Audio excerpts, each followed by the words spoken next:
स्थानिक स्वराज्य संस्था निवडणुकीवर आज सुप्रीम कोर्टात सुनावणी होण्याची शक्यता। न्यायालय निवडणुकीच्या तयारीचा आढावा घेण्याची शक्यता। मे महिन्यातील सुनावणीमध्ये 4 महिन्यात निवडणूक घेण्याचे दिले होते निर्देश। ओबीसी मंत्रिमंडळ उपसमितीची आज बैठक। समितीचे अध्यक्ष चंद्रशेखर बावनकुळेंनी बोलावली बैठक। मंत्री छगन भुजबळ यांच्या दालनात होणार बैठक। ओबीसींसंदर्भात महत्त्वाचे निर्णय होण्याची शक्यता। आदित्य ठाकरेंच्या वरळी मतदारसंघामध्ये भाजपचा विजय संकल्प मेळावा। मेळाव्यातून भाजप मुंबई महापालिकेचा रणशिंग फुंकणार। मुख्यमंत्री फडणवीसांच्या उपस्थितीत पार पडणार मेळावा। आज राज्य मंत्रिमंडळाची बैठक। बैठकीमध्ये राज्यात पावसामुळे झालेल्या नुकसानाचा आढावा घेतला जाण्याची शक्यता। कांदा दराबाबतही चर्चा होण्याची शक्यता।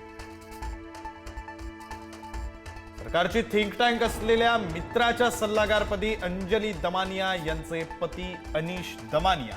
अनीशजींचं आर्थिक विकास क्षेत्रामध्ये मार्गदर्शन लाभणार। रोहित पवारांचं ट्विट। तर यासाठी कुठलेही पैसे घेणार नसल्याचा अंजली दमानियांचा खुलासा। कांद्याच्या दराबाबत आज महत्त्वाची बैठक। पणन मंत्री जयकुमार रावल यांच्या उपस्थितीत बैठक। कृषी क्षेत्रातील अभ्यासक बैठकीला उपस्थिती लावणार। कांद्याचे दर कोसळत असल्यानं शेतकऱ्यांमध्ये तीव्र नाराजी। बीड जिल्ह्याला पावसानं झोडपलं। पाटोदा तालुक्यातील 3 नद्यांना पूर। माजलगाव तालुक्यातील चिंचोली गावाला पुराच्या पाण्याचा वेढा। पूर परिस्थिती निर्माण झाल्यानं शाळा कॉलेजांना आज सुट्टी। जालना जिल्ह्यामध्ये मुसळधार पाऊस। कुंडलिका आणि सीना नदीला पूर। पावसामुळे सखल भागासह शेती पाण्याखाली। आमदार अर्जुन खोतकरांच्या घराला पाण्याचा वेढा। पावसामुळे जनजीवन विस्कळीत। संभाजीनगरच्या कन्नड सोयगाव तालुक्यात ढगफुटी सदृश्य पाऊस। पावसाचं पाणी नागरिकांच्या घरात आणि शेतात शिरलं। अंजना पळशी नदीला पूर। सोलापूर जिल्ह्यामध्ये झालेल्या पावसामुळे नदी नाले तलाव ओसंडून बार्शी तालुक्यातील जवळ गावात धरण ओव्हरफ्लो। तर अक्कलकोटमधील खैराट गावात शिरलं पावसाचं पाणी।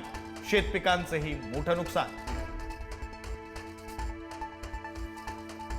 राज्यात पावसाचा जोर कमी होणार। पुढील 2 ते 3 दिवसात पावसाचा जोर ओसरणार। मध्य महाराष्ट्रासह मराठवाडा विदर्भात पावसाच्या हलक्या सरी कोसळण्याचा अंदाज। मुंबईतील भुयारी मेट्रोच्या वेळेत बदल। आता सकाळी 5:55 सुटणार पहिली मेट्रो। तर मेट्रो 3 मार्गिकेचा शेवटचा टप्पाही लवकरच प्रवाशांच्या सेवेत।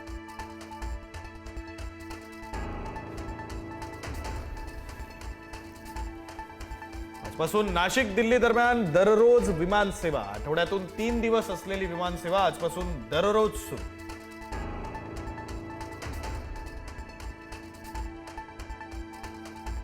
आजपासून धावणार ई बाईक टॅक्सी। पहिल्या 1.5 किलोमीटरच्या टप्प्यासाठी किमान भाडं 15 रुपये।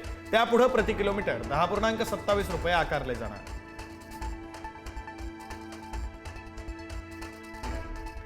एल्फिन्स्टन पुलाचा रेल्वे रुळांवरून जाणारा भाग हटवण्यासाठी मेगाब्लॉक घेण्यात येणार।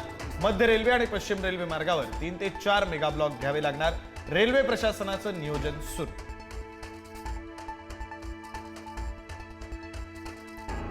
आळंदी ते पंढरपूर पालखी महामार्गावर हडपसर ते दिवेघाट मार्ग आज सकाळी 11 ते 2 बंद राहणार। रस्ते रुंदीकरणासाठी मार्ग बंद। पर्यायी मार्गाचा वापर करण्याचं आवाहन। मुंबईच्या अटल सेतूवर भीषण अपघात। ट्रेलर अचानक थांबल्यानं पाठीमागून कार धडकली। कारमधील युवकाचा जागीच मृत्यू। इन्कम टॅक्स रिटर्न भरण्याची मुदत 1 दिवसानं वाढवली। आज रिटर्न भरण्याचा अखेरचा दिवस।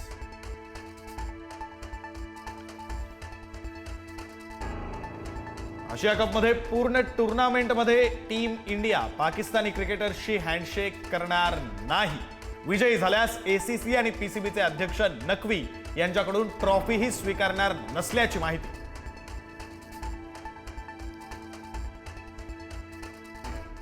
सुप्रीम कोर्टाचे ज्येष्ठ वकील सिद्धार्थ शिंदे यांचं हृदयविकाराच्या धक्क्यानं निधन। वयाच्या 49व्या वर्षी दिल्लीच्या एम्स रुग्णालयात घेतला अखेरचा श्वास। आज पुण्यात होणार अंत्यसंस्कार।